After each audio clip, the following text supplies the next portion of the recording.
warahmatullahi wabarakatuh. Alhamdulillahirrahmanirrahim. Assalatu wassalamu ala asrafil anbiya'i wal mursalin wa ala alihi wa sahbihi ajma'in, amma ba'du. Puja dan puji itu hak Allah yang mencakup kepada semua pujian. Salawat serta salam semoga tetap tercurah dilimpahkan kepada junjungan alam, yakni Habibana ya Nabiana Kanjeng Nabi Muhammad Sallallahu Alaihi Wasallam. Yang terhormat Ibu dosen Imas Masrurah IMM selaku dosen pembimbing mata kuliah strategi pembelajaran. Pada kesempatan kali ini kami dari kelompok 2 akan mempresentasikan materi tentang strategi pembelajaran berorientasi aktivasi siswa. Untuk itu marilah kita dengarkan penjelasan dari kelompok kami. Pengertian strategi pembelajaran. Saya akan menjelaskan tentang 1. Pengertian strategi, 2. Pengertian pembelajaran, dan yang ketiga, pengertian strategi pembelajaran. 1. Pengertian strategi. Strategi berasal dari bahasa Latin yakni strategia, yang artinya seni penggunaan rencana dalam meraih suatu tujuan.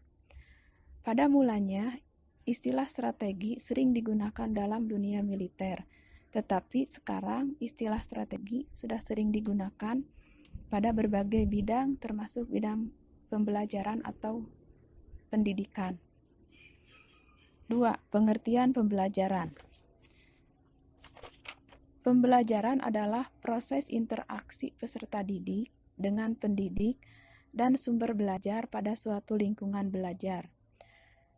Pembelajaran merupakan bantuan yang diberikan pendidik agar dapat terjadi proses perolehan ilmu dan pengetahuan, penguasaan kemahiran dan tabiat, serta pembentukan sikap dan kepercayaan pada peserta didik.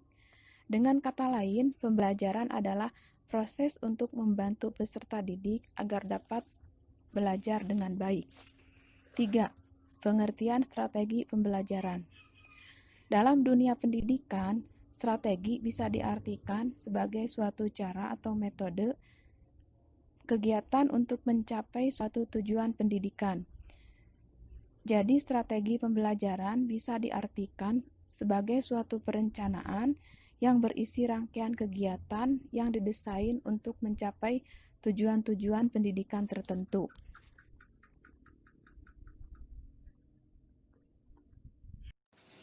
Bismillahirrahmanirrahim. Di sini saya akan menjelaskan tentang strategi pembelajaran menurut para ahli.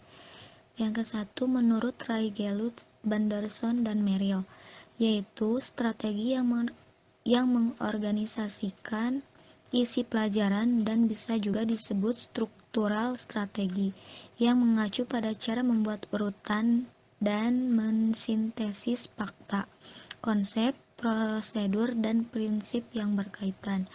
Yang kedua menurut Gerlach dan Ely. Menurut Gerlach dan Ely, yaitu cara yang dipilih untuk menyampaikan materi pelajaran dalam lingkungan pembelajaran tertentu yang terdiri atas sifat, lingkup, dan urutan kegiatan yang dapat memberikan pengalaman pembelajaran siswa. Yang ketiga, menurut Freilberry dan Driscoll, yaitu untuk mencapai berbagai tujuan dalam memberi materi pelajaran pada berbagai tingkatan untuk siswa yang berbeda dalam konteks yang berbeda pula. Yang keempat, menurut Ditch and Cherry, yaitu suatu set materi dan prosedur pembelajaran yang digunakan secara bersama-sama untuk menimbulkan hasil belajar siswa. Dan yang terakhir menurut Kemp, yaitu suatu kegiatan pembelajaran yang harus dikerjakan guru dan siswa agar tujuan pembelajarannya bisa dicapai secara efektif dan efisien. Bismillahirrahmanirrahim. Di sini saya akan menjelaskan tentang jenis-jenis strategi pembelajaran. Jenis-jenis strategi pembelajaran terdiri dari 5, Di antaranya 1. Strategi pembelajaran langsung, 2. Strategi pembelajaran tidak langsung, 3. Strategi pembelajaran interaktif, 4. Strategi pembelajaran melalui pengalaman, 5. Strategi pembelajaran mandiri. 1. Strategi pembelajaran langsung merupakan jenis strategi pembelajaran dengan kadar memiliki pusat kepada guru yang paling tinggi. Tetapi strategi ini seringkali dipakai, contohnya ceramah dan demonstrasi. Yang kedua, strategi pembelajaran tidak langsung. Strategi ini merupakan strategi pembelajaran yang menggambarkan bentuk terlibatnya siswa yang paling tinggi, karena guru memiliki peran sebagai penyelidik, penggambaran inferensi data, dan pembentukan hipotesis. Yang ketiga, strategi pembelajaran interaktif. Jenis strategi pembelajaran ini mengarah kepada bentuk diskusi dan saling membagi antara siswa. Yang keempat, strategi pembelajaran melalui pengalaman. Strategi ini merupakan strategi pembelajaran memakai sekuensi induktif yang mengarah pada pusat siswa dan juga orientasinya pada suatu kegiatan. Dan yang kelima, strategi pembelajaran mandiri. Strategi ini merupakan jenis strategi pembelajaran yang mempunyai tujuan untuk membangun adanya inisiatif perseorangan, kemandirian, dan juga peningkatan diri.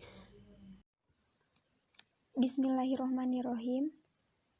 Di sini saya akan menjelaskan tentang dasar-dasar pemilihan strategi pembelajaran.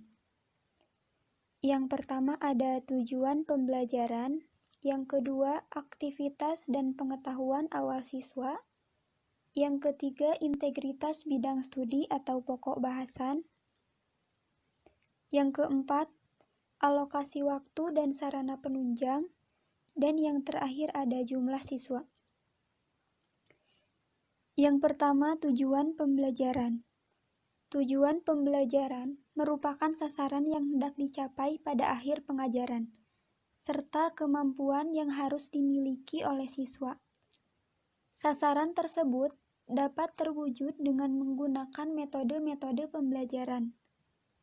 Tujuan pembelajaran adalah kemampuan atau keterampilan yang diharapkan dimiliki oleh siswa setelah mereka melakukan proses pembelajaran tertentu. Penetapan tujuan pembelajaran merupakan syarat mutlak bagi guru dalam memilih metode yang akan digunakan di dalam menyajikan materi pengajaran. Di sini terdapat 4 komponen pokok dalam merumuskan indikator hasil belajar atau hasil yang diperoleh siswa setelah mereka mengikuti proses pembelajaran. Yang pertama ada penentuan subjek belajar untuk menunjukkan sasaran pelajar. Yang kedua, kemampuan atau kompetensi yang dapat diukur atau yang dapat ditampilkan melalui performa siswa. Yang ketiga, keadaan dan situasi di mana siswa dapat mendemonstrasikan performanya. Dan poin yang terakhir, standar kualitas dan kuantitas hasil belajar. Berdasarkan indikator dalam penentuan tujuan pembelajaran, maka dapat dirumuskan tujuan pembelajaran mengandung unsur yang pertama audiens, yaitu peserta didik. Yang kedua behavior, yaitu perilaku yang harus dimiliki. Yang ketiga condition, yaitu kondisi dan situasi. Dan yang terakhir ada degree, yaitu kualitas dan kuantitas hasil belajar. Poin yang kedua dari dasar-dasar pemilihan strategi pembelajaran ada aktivitas dan pengetahuan awal siswa. Aktivitas tidak dimaksudkan hanya terbatas pada aktivitas fisik saja, akan tetapi juga meliputi aktivitas yang bersifat psikis atau aktivitas mental. Ada tugas guru yang tidak boleh dilupakan adalah untuk mengetahui pengetahuan awal siswa.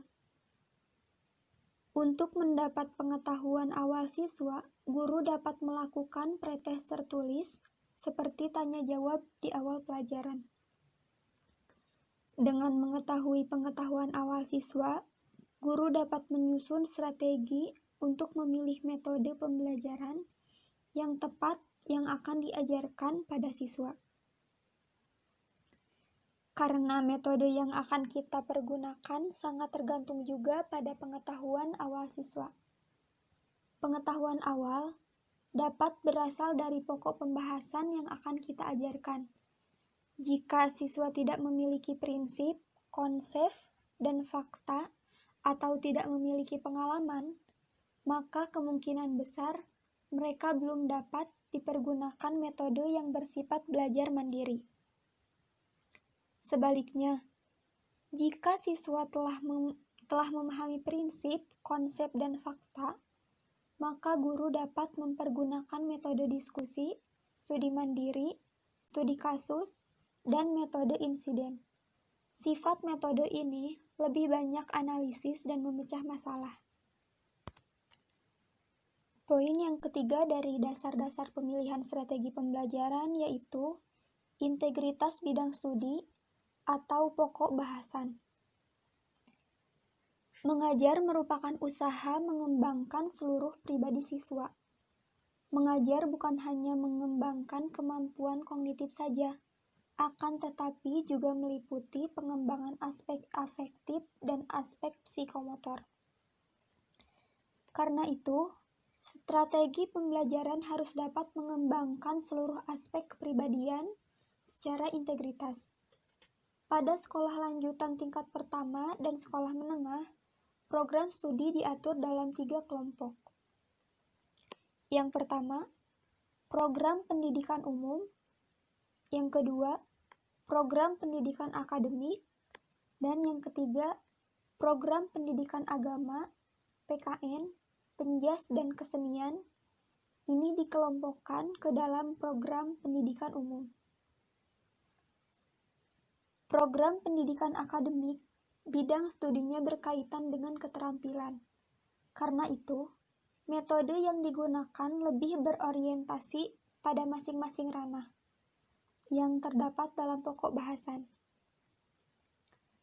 Dalam pengelolaan pembelajaran, terdapat beberapa prinsip yang harus diketahui. Di antaranya, yang pertama interaktif, yang kedua inspiratif, yang ketiga menyenangkan, dan yang keempat menantang, dan yang terakhir ada memotivasi.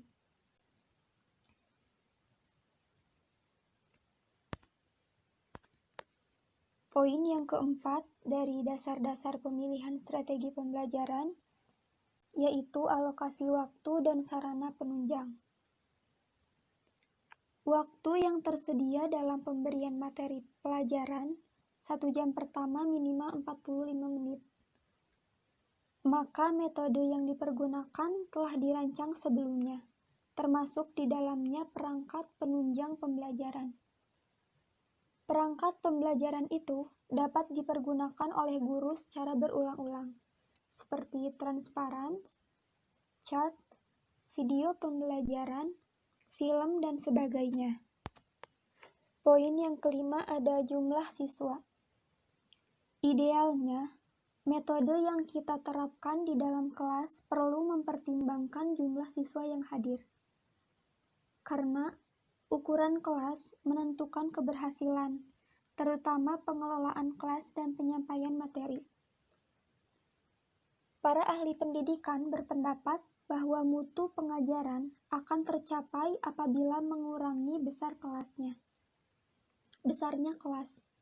Sebaliknya, pengelolaan pendidikan mengatakan bahwa kelas yang kecil cenderung tingginya biaya pendidikan dan latihan. Kedua pendapat ini bertentangan. Manakala kita dihadapkan pada mutu, maka kita membutuhkan biaya yang sangat besar. Bila pendidikan pertimbangkan biaya seiring mutu pendidikan akan terabaikan. Apalagi saat ini kondisi masyarakat Indonesia mengalami krisis ekonomi yang berkepanjangan. Bismillahirrahmanirrahim. Saya akan menjelaskan tentang pengertian strategi pembelajaran yang berorientasi pada aktivitas siswa. Pengertian dari strategi pembelajaran yang berorientasi pada aktivitas siswa adalah suatu perencanaan yang berisi tentang rangkaian kegiatan yang didesain untuk mencapai tujuan pendidikan tertentu dengan menggunakan pendekatan pada kegiatan atau aktivitas siswa. Di sini, siswa ditempatkan sebagai subjek belajar. Dengan kata lain, pembelajaran ini menekankan atau berorientasi pada aktivitas siswa. Dalam pembelajaran berorientasi pada aktivitas siswa ini memiliki beberapa asumsi perlunya pembelajaran ini. Pertama, asumsi filosofis tentang pendidikan. Asumsi filosofis ini merupakan pendidikan merupakan usaha sadar untuk mengembangkan manusia menuju kedewasaan, baik intelektual, sosial, maupun moral. Oleh karena itu, hakikat pendidikan pada dasarnya adalah interaksi manusia, pembinaan dan pengembangan potensi manusia yang berlangsung sepanjang hayat, kesesuaian dengan kemampuan dan tingkat perkembangan manusia, keseimbangan antara kebebasan subjek didik dan kewajiban guru, serta peningkatan kualitas hidup. Kedua, asumsi tentang siswa sebagai subjek pendidikan, yaitu siswa bukanlah manusia ukuran mini, akan tetapi manusia yang sedang dalam tahap perkembangan. Setiap siswa memiliki kemampuan yang berbeda-beda, dan pada dasarnya siswa adalah insan yang aktif, kreatif, dan dinamis dalam menghadapi lingkungannya.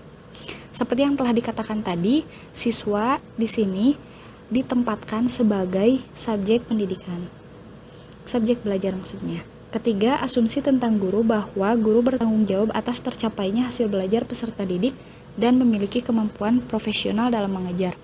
Maksudnya, guru yang menggunakan strategi pembelajaran ini menempatkan dirinya sebagai seorang pemimpin dalam proses pembelajaran. Dia yang mengatur terjadinya pembelajaran. Sehingga setiap guru harus memiliki kode-kode etik keguruan.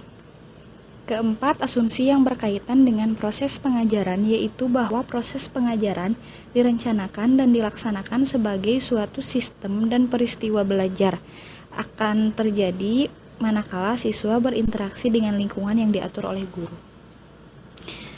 Asumsi yang keempat ini berkaitan dengan proses pengajaran, yaitu proses pengajaran ini direncanakan dan dilaksanakan sebagai sistem. Dan proses pengajaran akan terjadi ketika siswa berinteraksi dengan lingkungannya yang telah diatur oleh guru sebagai pemimpin pembelajaran. Ya, bismillahirrahmanirrahim. Assalamualaikum warahmatullahi wabarakatuh. Di sini saya akan menjelaskan tentang kelebihan strategi pembelajaran berorientasi aktivasi siswa. Di sini ada 5 poin yang akan saya sebutkan. Yang pertama yaitu ada keseimbangan antara aktivasi fisik, mental, emosional, juga aktivasi intelektual.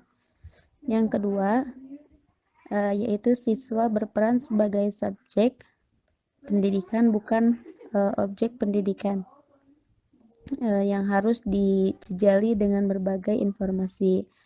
Yang ketiga yaitu guru dan siswa sama-sama berperan sebagai subjek belajar, yang membedakan hanyalah tugasnya masing-masing. Yang keempat yaitu guru dan siswa sama-sama berperan sebagai subjek belajar, yang membedakan hanyalah tugasnya masing-masing. Dan yang kelima yaitu guru berperan sebagai penunjuk dan fasilitator dalam memanfaatkan sumber belajar. Kekurangan penggunaan strategi pembelajaran yang berorientasi pada peserta didik. Yang pertama, dalam kegiatan pembelajaran dengan menggunakan strategi pembelajaran yang berorientasi pada aktivitas siswa, Aktif dan tidak aktifnya siswa berpartisipasi dalam kegiatan pembelajaran hanya siswa yang mengetahuinya secara pasti. Karena keaktifan siswa ada yang dapat diamati secara langsung seperti mengerjakan tugas, berdiskusi, mengumpulkan data, dan lainnya. Namun, ada hal yang tidak dapat diamati seperti kegiatan mendengarkan dan menyimak. Yang kedua, keberhasilan strategi pembelajaran yang berorientasi pada aktivitas siswa sangat tergantung kepada apa yang dimiliki oleh guru seperti kemampuan guru, sikap profesionalitas guru, latar belakang pendidikan, dan pengalaman mengajar guru. Karena hal-hal tersebut yang sangat menentukan bagaimana guru bisa menjalankan perannya sebagai penunjuk dan fasilitator sehingga guru dapat memfasilitasi siswanya untuk belajar. Tanpa hal-hal yang harus dimiliki oleh guru tersebut, dapat dipastikan proses kegiatan pembelajaran tidak akan berhasil dengan baik. Dan yang ketiga, dalam kegiatan pembelajaran dengan menggunakan strategi pembelajaran yang berorientasi pada aktivitas siswa, penekanannya hanya pada proses, bukan pada hasil, dan memerlukan waktu yang panjang. Assalamualaikum warahmatullahi wabarakatuh. Selamat siang. Untuk menutup presentasi kali ini, saya akan membacakan kesimpulan dari presentasi yang sudah disampaikan oleh rekan-rekan saya tadi, yaitu strategi yang digunakan dalam dunia militer diartikan sebagai cara penggunaan seluruh kekuatan militer untuk memenangkan setiap pertempuran atau peperangan. Namun, strategi dalam bidang pendidikan adalah suatu cara atau perencanaan yang berisi tentang rangkaian kegiatan untuk mencapai suatu target pendidikan tertentu. Faktor-faktor yang mempengaruhi pembelajaran yang berorientasi pada peserta didik adalah seorang guru, peserta didik, bahan pelajaran, kegiatan pembelajaran, metode, alat, sumber pembelajaran, evaluasi. Pembelajaran yang berorientasi pada peserta didik terdapat kelebihan dan kekurangannya. Sekian dari kami. Terima kasih. Wassalamualaikum warahmatullahi wabarakatuh.